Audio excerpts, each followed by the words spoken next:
విడుదల వాయిదా పడింది. అయితే నిన్న పాపం నా కోసం జనం వచ్చారు, ఈరోజు కూడా అదే జనం మరలా రావడం జరిగింది. నాకున్నటువంటి ఆస్తి ఈ జిల్లా ప్రజలు, ప్రత్యేకించి సర్వేపల్లి నియోజకవర్గానికి సంబంధించినటువంటి కుటుంబాలు, వన్నె తరగనటువంటి వాళ్ళ ప్రేమ అభిమానాలు. ఈరోజు ఈ కేసును గురించి ఎక్కడా మాట్లాడకూడదు అనేటువంటిది హైకోర్టు విధించినటువంటి నిబంధన, షరతు.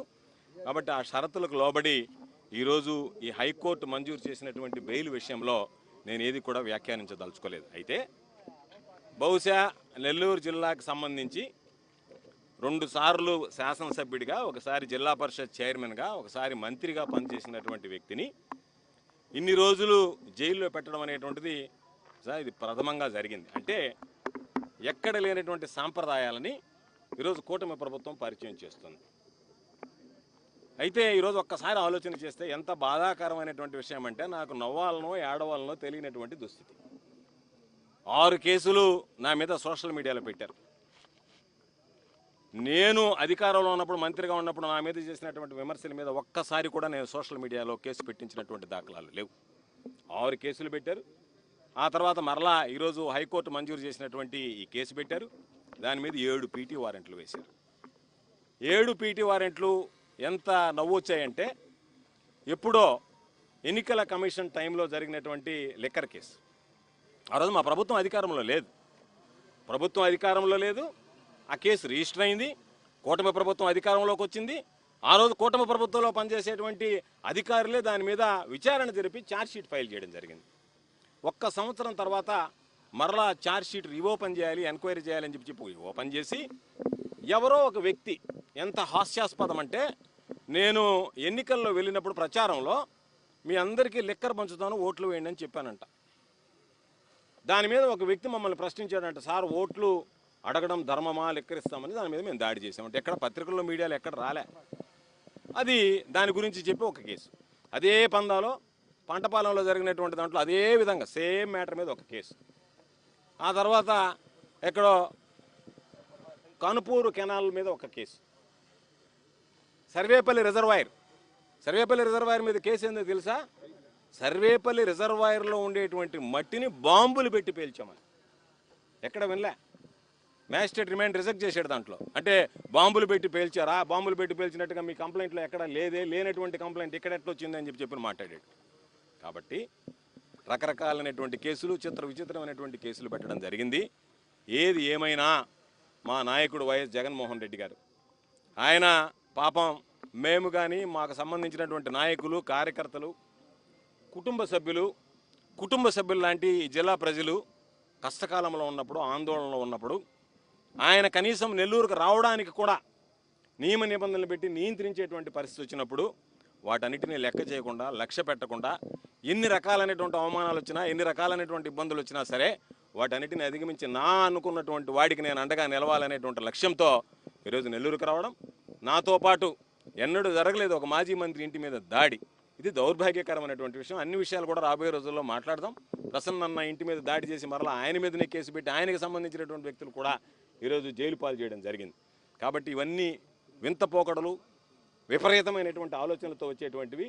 కాబట్టి మరలా చెప్తున్నాం, ఈ జైళ్ళు, ఈ కేసులు, ఈ అరెస్టులు, ఇవి ఏవి కూడా మా లక్ష్య సాధనలో మేము అనుకున్నటువంటి దారిలో వెళ్ళేటువంటి దాంట్లో ఎక్కడా మాకు అడ్డంకులు కావు. తాత్కాలికంగా ఈరోజు ఒక 90 రోజులు, 86 రోజులు జైల్లో ఉన్నామంటే 2 విషయాలు. ఈ ప్రభుత్వం అనుసరిస్తున్నటువంటి ప్రజా వ్యతిరేక విధానాలు, చంద్రబాబు నాయుడు చేసినటువంటి మోసాలు, చంద్రబాబు నాయుడు చేస్తున్నటువంటి కుట్రలు, వీటి మీద ప్రజల్లోకి తీసుకువెళ్ళడానికి మాకు తాత్కాలికంగా వాయిదా వేసుకోవడం జరిగింది. ఎందుకంటే అందుబాటులో లేవు కాబట్టి. సోమిరెడ్డి కొడుకు సర్వేపల్లి నియోజకవర్గంలో దోపిడీకి అడ్డుకట్ట లేకుండా పోయింది. కాబట్టి వీటన్నిటి మీద కూడా భవిష్యత్తులో విచారణ జరుగుతుంది. ఎవరెవరు ఏమేం తప్పులు చేశారో బయటపడతాయి. ప్రజలకు సంబంధించినటువంటిది ఎవరు తిన్నా సరే కక్కించాల్సిందే.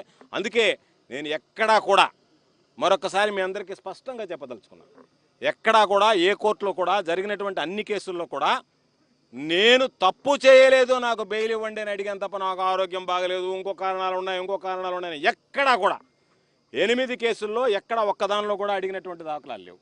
కాబట్టి వీటన్నిటిని దృష్టిలో పెట్టుకుని తప్పనిసరిగా రాబోయేటువంటి రోజుల్లో వైఎస్ఆర్ కాంగ్రెస్ పార్టీ బలోపేతం కోసం, ప్రభుత్వం అనుసరిస్తున్నటువంటి ప్రజా వ్యతిరేక విధానాలను ఎండగట్టడం కోసం ఏదైతే గతంలో కూటమి ప్రభుత్వం మీద ఏదైతే విమర్శలు చేశామో, వాస్తవాల గురించి మాట్లాడామో, ప్రజలకు జరుగుతున్నటువంటి అన్యాయాల గురించి మాట్లాడామో వాటిని కొనసాగిస్తాం. మా పంతా కొనసాగుతుంది. సర్వేపల్లి నియోజకవర్గ దోపిడీ మీద అడ్డుకట్ట వేసేటువంటి ప్రయత్నం చేస్తాం. కాబట్టి ఎక్కడ కూడా అలుపెరగనటువంటి పోరాటం చేస్తాం తప్ప ఏదో కేసులు పెడితే మరలా భయపడి గమ్మైపోతామేమో, మరలా కొత్త కేసులు పెడతారేమో అనేటువంటి ఆలోచన లేదు. నేను అనుకున్నా నిన్న నాది వాయిదా పడింది అంటే బహుశా మరలా కొత్త కేసు ఏదన్నా సృష్టించడానికి మరలా ఏదన్నా ప్రయత్నం జరిగిందేమో, అందులో భాగంగా బెయిల్ వచ్చింది కాబట్టి మరలా ఏదన్నా ఒక ఎఫ్ఐఆర్ కట్టిపోతున్న పీటీ వారెంట్ ఎత్తుకొని వస్తారేమో అని చెప్పి అధికారులు వచ్చి సార్ మీరు విడుదలయ్యారన్నంత వరకు నేను రెడీ కూడా కాలేదు, గమ్ముగా కూర్చొని ఏమైనా కేసు వచ్చిందేమో లేదు చూద్దామని చెప్పాను. అధికారులు చెప్పారు సార్ మీకు టైం అయింది, రిలీజ్ అయ్యవచ్చు, రిలీజ్ అయ్యే టైం అయిందన్న తర్వాత బయలుదేరి వచ్చాను. కాబట్టి వాటికి ఏం భయపడేటువంటి పరిస్థితి ఉండదు. మానసికంగా సిద్ధంగా ఉన్నాను, ఆరోగ్యంగా ఉన్నాను, ధైర్యంగా పోరాడతాను తప్ప ఎక్కడ కూడా మరొకటి చేసేటువంటి వెనకడిగేసేటువంటి ఉండదు. ఏదేమైనా కష్టకాలంలో మాతో ఉన్నటువంటి మా నియోజకవర్గాల ఇన్ఛార్జీలు కానీ, ఉన్నటువంటి స్థానికంగా ఉండేటువంటి మా ప్రజాప్రతినిధులు కానీ, మరీ ముఖ్యంగా ప్రజలు, వైఎస్ఆర్ కాంగ్రెస్ పార్టీ నాయకులు, కార్యకర్తలు వీళ్ళందరూ కూడా బాధేసింది. ఎందుకంటే అరెస్ట్ అయిన రోజు ఒక్క కుటుంబం చాలామంది చెప్పారు పాపం అయ్యా మేము భోజనం చేయలేకపోయామని చెప్పి బాధపడ్డారు. కాబట్టి వాటి అన్నిటినీ కూడా ఈరోజు అధిగమించి ఈరోజు నేను బయటకు వచ్చా. తప్పనిసరిగా నన్ను నేను కాపాడుకోవడంతో పాటు మాకున్నటువంటి కార్యకర్తలను కూడా ఎన్నిసార్లు జైలుకి పంపించినా సరే పాపం జైలు చూస్తే అందరూ వైఎస్ఆర్ కాంగ్రెస్ పార్టీ వాళ్ళు అంటున్నారు పాపం అయ్యా వచ్చేదాకా భయం వేసింది, వచ్చిన తర్వాత ఏం ఇబ్బంది లేదు, మా వాళ్ళకు కూడా పోయి చెప్తాం ధైర్యంగా పోరాడండి రా నాయన, దేనికైనా సరే సిద్ధంగా ఉండండి, జైలుకి లెక్క చేయబాకండి, జైలు అనేటువంటివి లెక్కే లేదనేటువంటి మాట మాట్లాడతాం. కాబట్టి మేము వీటిని లెక్క చేసేటువంటి పరిస్థితి ఉండదని చెప్పారు. చంద్రబాబు పుణ్యాన వైఎస్ఆర్ కాంగ్రెస్ పార్టీలకి మనోధైర్యం కలిగించేటువంటి పరిస్థితి ఏర్పడింది. కాబట్టి తప్పనిసరిగా ఇదే పందాలో కొనసాగుతాం. ప్రభుత్వ వ్యతిరేక విధానాలను ప్రజల్లోకి తీసుకువెళ్తాం. ఖచ్చితంగా ఈ నియోజకవర్గంలో జరుగుతున్నటువంటి సోమిరెడ్డి కొడుకుల దోపిడీని అడ్డుకుంటాం. అంతే తప్ప ఎక్కడ కూడా మడమ తిప్పినటువంటి అలుపెరగినటువంటి పోరాటం చేస్తానని చెప్పి ఈ సందర్భంగా మీడియా మిత్రులందరికీ తెలియజేస్తూ మీతో కూడా గ్యాప్ వచ్చింది. సాధారణంగా మాట్లాడేటువంటి ఫ్రీక్వెంట్గా కాబట్టి మిమ్మల్ని చూసినా కూడా చాలా సంతోషంగా ఉంది. మీడియాని చూసినా కూడా రోజు దాదాపుగా వారానికో 2 సార్లు 3 సార్లు చూసేటువంటి వాడిని 3-4 నెలలుగా చూడలేకపోయాను. కాబట్టి తప్పనిసరిగా మరొకసారి ఈరోజు నా విడుదల సందర్భంగా విచ్చేసినటువంటి ప్రతి ఒక్కరికి, స్థానికంగా ఉన్నటువంటి మా శాసనమండలి సభ్యులు, జిల్లా పరిషత్ చైర్పర్సన్ గారు, నియోజకవర్గాలకు సంబంధించినటువంటి ఇన్ఛార్జీలు, మాజీ శాసనసభ్యులు అందరూ, నేను లేనటువంటి లోటు తీర్చినటువంటి నా బిడ్డ అందరికీ పేరు పేరున హృదయపూర్వకమైనటువంటి ధన్యవాదాలు తెలియజేస్తున్నాను. ఉంది జిల్లాలో ఉండకూడదనేటువంటిది నన్ను శాశ్వతంగా జిల్లాలో ఉండకూడదని లేదు.